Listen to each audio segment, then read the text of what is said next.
Hi, it's Christina. Now, most people, they travel to go see something, while I travel to go feel something.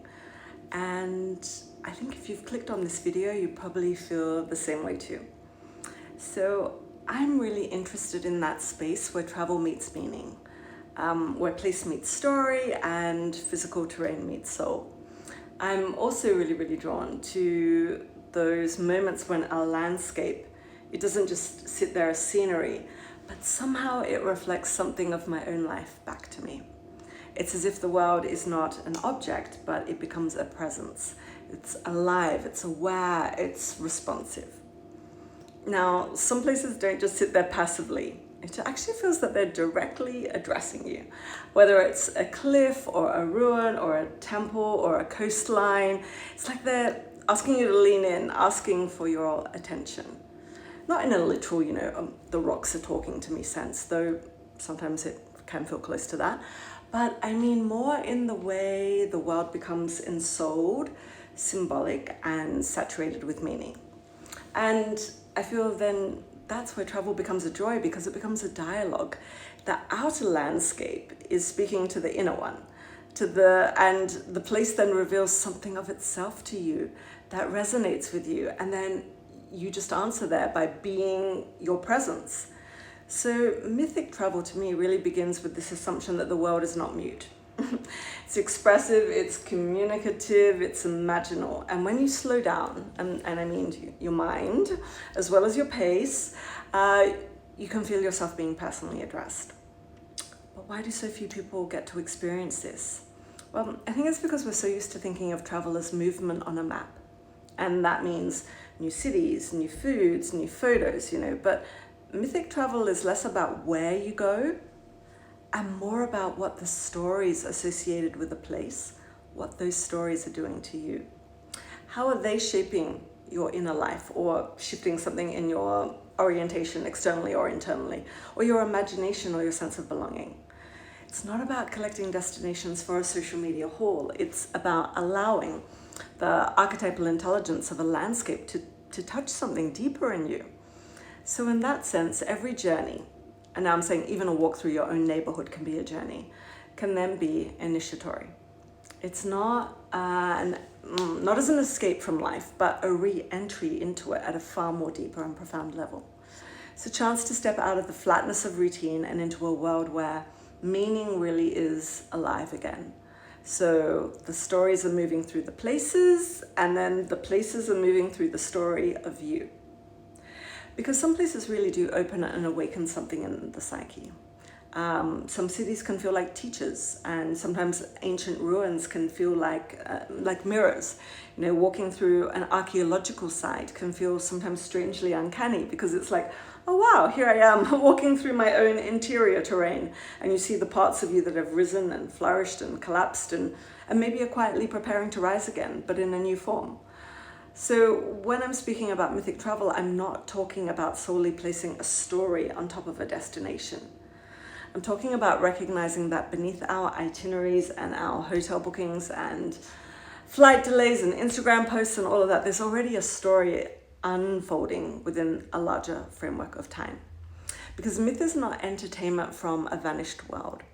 It's a living code, it's an operating system, and it's still running under the surface of our lives and the places that we visit. Now, myths show us how humans across time have encountered, whether it's love or loss or power struggles, drastic changes in fortune, or just the mystery of being alive. And they reawaken awe and wonder and offer us a vision of how the world is actually woven into being. They reveal what a culture once cherished and could, if we choose to, cherish again. But beneath all of that, they offer universal wisdom in how a human life might unfold. Not instructions, but possibilities. Again, no commandments, but invitations. And these could be invitations like, how might one rise? Like Persephone did. How might one endure? Like Penelope. Or how might one find their way home? Like Odysseus. You get the drift. So in this way, myth isn't decorative, it actually becomes foundational. So the point isn't to admire myths as these long lost, like distant stories. It's to recognize yourself inside of them, to notice where in your own life, you find the story echoing, where you're being tested, where you're being called maybe to embody a more noble disposition, or like in the story, maybe where you're asked to endure, to share, to choose, to begin again. Because every mythic protagonist faces moments of hesitation or fear or loss, realignment. And when those same patterns surface in your own life, well, then the story can really become a source of strength, because you see how others, real or imagined, navigated those exact same passages. So myth becomes this real steadying presence. It's a reminder that you're not the first to face a particular threshold, and you certainly will not be the last. So myth keeps asking, where are you in your own story? Are you rising? Are you setting? Are you suspended between worlds? Or are you standing at a threshold, hand on the door, not quite yet ready to enter? Myth gives language to the movement that you're in. And with language comes orientation, and with orientation, courage. And travel just makes all these internal questions that much louder. Because when you leave home, your familiar roles loosen, your routines dissolve, right? Your identity is no longer being confirmed by the same streets, the same people, the same expectations. You become strangely porous. And in that liminal, beautiful, in-between space, the inner story has a chance to surface. But modern life rarely gives us a chance to listen. That's because it's so fast, it's fragmented, it's relentlessly literal. Or otherwise we're scrolling on our devices so quickly that almost nothing can touch us. Our days then become this list of tasks rather than chapters in a meaningful narrative. And without a larger story to hold us, anxiety rushes in to fill the gap.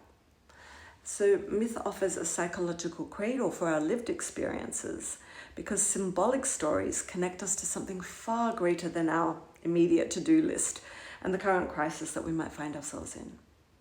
So when we understand that we're not the first to wonder, the first to grieve, the first to search, something in us softens. We stop seeing ourselves as these hopeless individuals who just can't get it together. And instead we kind of recognize ourselves as participants in patterns far older than us. And travel, when approached mythically, it really makes all of this visible. You really do begin to notice how your outer route and your inner journey begin to echo each other. The storm on the sea feels strangely like the turbulence in your emotions. Or just think of, sometimes how you climb to an old temple. To get to the top, it resembles kind of sort of lifting yourself or your perspective out of some ruminating thoughts.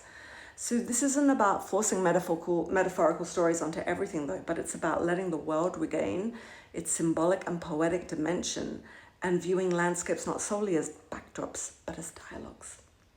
So we let places become teachers instead of trophies. And understanding that when we travel, we're not only moving through geography and time, you're moving through layers of meaning, which is often holographic in nature. Now, last month when I gave a series of talks on a cruise ship, I really was able to watch this unfold in real time. People came to my lectures expecting dates and dynasties and architectural facts, and they got none of those. But what moved them was something else, and that was recognition. They saw themselves in the myths. They recognized familiar archetypal patterns. It was that, I don't know if you've ever had that sudden realization of, wow, this story is about me. This story is also my story.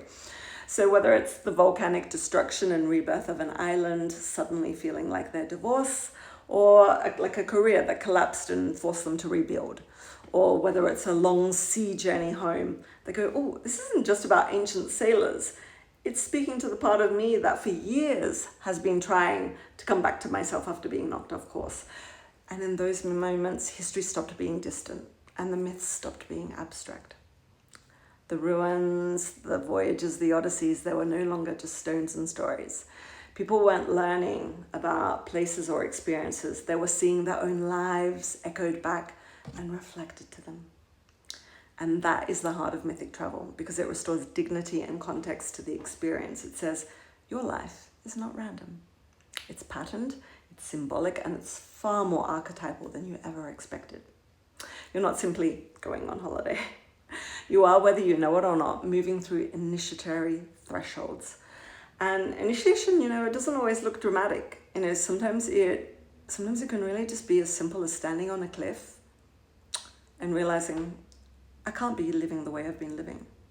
Or it can show up after, I don't know, a quiet decision you make after walking through a monastery. Like you might just go inwards and whisper a silent promise to yourself under your breath, like, I will not abandon myself again. I will live differently.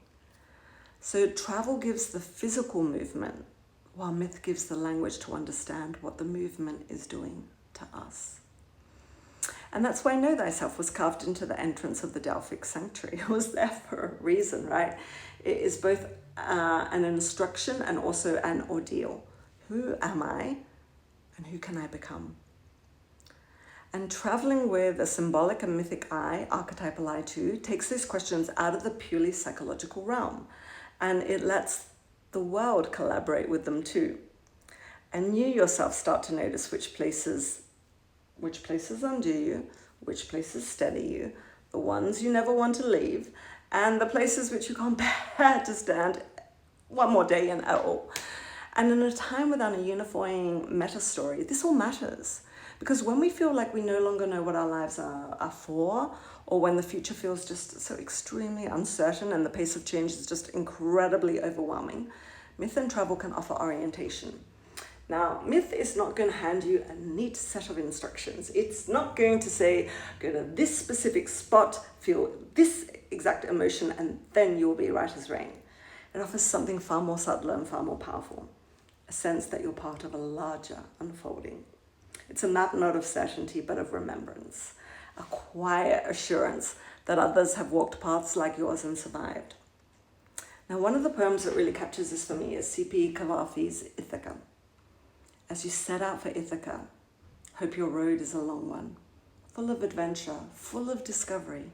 May there be many more mornings when, with what pleasure, what joy, you enter harbors you're seeing for the first time. Keep Ithaca always in your mind. Arriving there is what you're destined for. But don't hurry the journey at all. The mythic view, though, that's what it says of travel. It's like the same thing. It's, yes, there are destinations. Yes, there are Ithacas and homecomings and turning points. But the real work, the real alchemy happens along the way in the detours. The delays. The encounters you really didn't plan. And those inner shifts you just can't photograph. So when I say travel is initiation, not tourism, I'm not suggesting that every moment must be profound. Rather, I'm suggesting something far more gentler and far more radical. Just travel with the assumption that the world is speaking to you and that you are capable of listening. Let the places work their magic on you. Let their stories strengthen and steady you.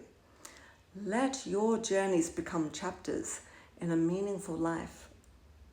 Don't let them just be isolated episodes. Mythic travel isn't about making your life look epic from the outside, It's about recognizing the epic that's already unfolding inside of you. And if this way of perceiving the world resonates, if you've ever felt a place trying to tell you something, or a journey rearranging your insides in ways that you couldn't quite name, you're not imagining it. You're already traveling mythically. And this is just simply an invitation to do it more consciously. Now, if you'd like to keep exploring this with me, please subscribe and follow along as I share more reflections from my recent travels in YouTube Shorts through Greece and through Turkey. And thank you for listening. And may your next journey, wherever it leads, reveal a little more of the story that you're truly in. Bye.